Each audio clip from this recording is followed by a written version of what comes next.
have her love story, Danilo and Marta. Danilo never really enjoyed parties. He was the type of person who preferred quiet evenings, maybe a book and some music, or just a walk around the city at night. But when his best friend insisted he come to a housewarming party, Danilo reluctantly agreed.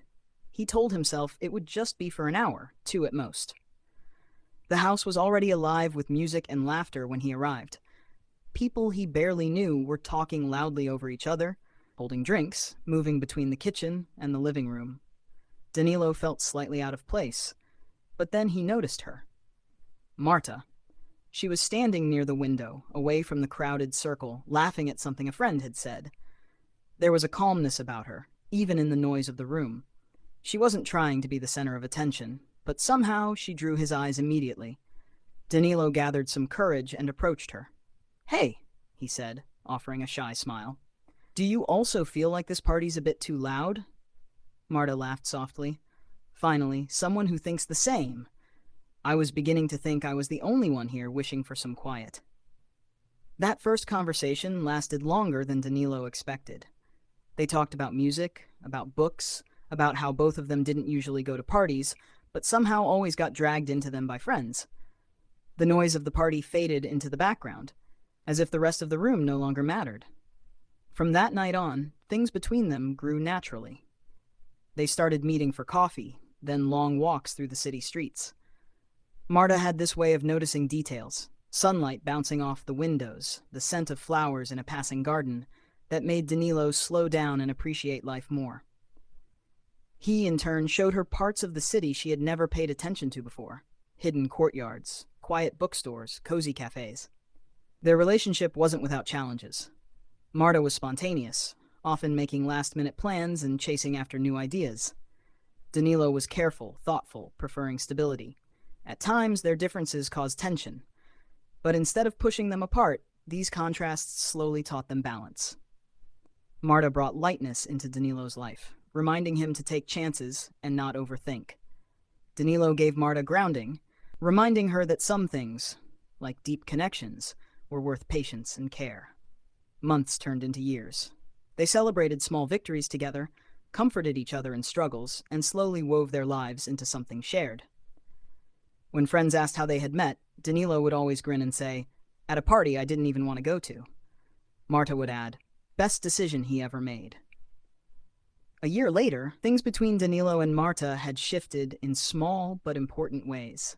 Their toothbrushes stood side by side in the same bathroom, Marta's books spilled over onto Danilo's shelves, and his coffee mug somehow always ended up in her kitchen. They hadn't really planned to move in together. It just happened naturally, as if life was slowly weaving their days into one. Living together wasn't always easy.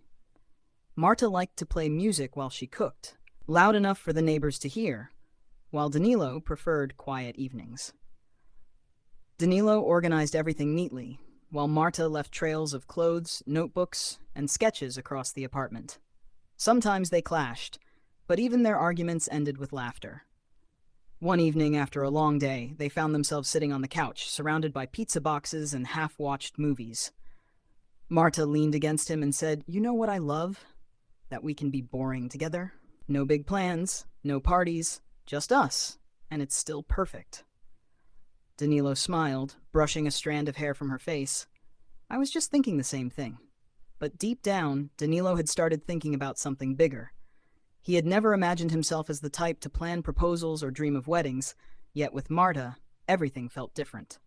He began noticing engagement rings in shop windows, picturing her smile, wondering how to find the right moment. He didn't want it to be a grand spectacle, no big stage or dramatic gesture. That wasn't them. He wanted it to be quiet, intimate, something that felt like the two of them. So one Saturday morning, he suggested a trip to the mountains, the same place Marta had once dragged him to on a whim. This time, he planned it. They hiked up slowly, the autumn air crisp and cool, the trees burning with shades of orange and gold. At the top, where the world opened wide around them, Danilo pulled a small box from his pocket. Marta froze, her eyes widening. "Danilo," she whispered. His voice trembled slightly, but his words were steady. "I don't know what the future will bring. I don't know where life will take us. But I do know this. Every moment is better with you. So, will you marry me?" For a heartbeat, silence hung in the mountain air. Then Marta laughed through tears, nodding quickly. Yes, 100 times yes. They stood there, holding on to each other, as the wind rushed past. And for Danilo, who once thought parties were too loud and life too unpredictable, this felt like the most certain, quiet, and perfect moment of all. The months leading up to the wedding were a whirlwind. Marta dreamed of something simple, not the grand ballroom kind of wedding, but one that felt alive, personal, and full of warmth. Danilo agreed. He never liked being the center of attention, but he wanted the day to feel unforgettable, in their own way. They chose a small vineyard just outside the city.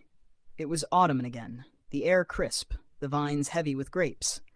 The ceremony took place under strings of soft lights, with only their closest friends and family gathered around. Marta wore a flowing dress that caught the evening breeze, while Danilo stood in a navy suit, looking at her as if no one else existed. When the moment came, Marta's voice trembled slightly as she said her vows. "You've taught me patience, Danilo. You've taught me what it means to be seen, truly seen. Life with you is never about the noise around us. It's about the quiet we create together." Danilo took her hand, smiling softly. "And you've taught me courage, Marta. You remind me to take risks, to step into the unknown. You are my favorite adventure, and I never want it to end." The applause, the music, the laughter, it all blurred together. What they remembered most was the dance that followed. Marta pulled him close, and for a while the vineyard seemed to disappear. Just the two of them, moving slowly under the stars. Married life wasn't some fairy tale where everything magically became perfect. They still argued sometimes, about bills, about Marta's endless plans, about Danilo's tendency to hesitate. But now there was a deeper promise beneath it all.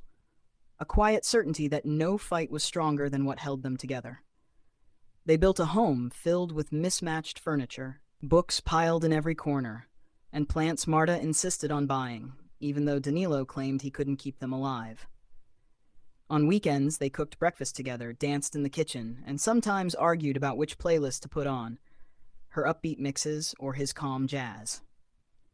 One evening, sitting on their balcony with glasses of wine, Marta leaned her head on his shoulder. "You know," she said softly, "if someone asked me what happiness looks like, I'd probably describe this moment right now." Danilo kissed the top of her head. "Me too. And I think the best part is, we've only just started." The first years of their marriage were filled with discovery. They traveled whenever they could, sometimes just weekend road trips, other times flights across the world. Marta had always dreamed of seeing Paris, and Danilo surprised her one spring by planning the trip in secret. She cried when she saw the Eiffel Tower glowing at night, but what she remembered most wasn't the landmark. It was walking hand in hand along quiet streets, stopping for pastries in tiny cafes, and laughing together when they got lost. One winter, Marta brought home a puppy without telling Danilo. At first, he shook his head in disbelief, saying, "We can't even keep plants alive." But the little golden-furred dog quickly melted his resistance. They named him Bruno, and he became their companion on hikes, their excuse for long evening walks, and a reminder to laugh even when days felt heavy. Years passed, and their bond only deepened. They still argued, of course, about Marta's tendency to overpack for every trip, or Danilo's endless need to plan every detail. But the arguments always ended in hugs, sometimes in laughter, and always in forgiveness. Then came the day Marta told him she was pregnant. She left the test on the kitchen counter, too nervous to say the words out loud. When Danilo saw it, he froze, staring, then looked up at her with wide, tearful eyes. "Really?" he whispered. Marta nodded, smiling through her own tears. That year changed everything. Their small apartment filled with baby clothes, toys, and nervous excitement. When their daughter, Sophia, was born, Danilo held her in his arms and felt a kind of love he had never known before. Marta, exhausted but glowing, whispered, "We made her. She's ours." Life grew more chaotic after that. Sleepless nights, endless diapers, messy mornings. But it was also more beautiful than ever. Marta would sing softly to Sophia at night, while Danilo would rock her to sleep in the mornings before work. Bruno would curl up near the crib, as if guarding the newest member of their family. Sometimes, on particularly tired evenings, Danilo and Marta would look at each other across the messy living room. Blankets on the floor, toys everywhere, a half-finished dinner on the table. And Marta would laugh. Remember when our biggest argument was about playlists? Danilo grinned, pulling her into a hug. And now our biggest argument is who gets to sleep for 2 hours straight. Through it all, their love only grew stronger. It wasn't about grand gestures anymore or perfect moments.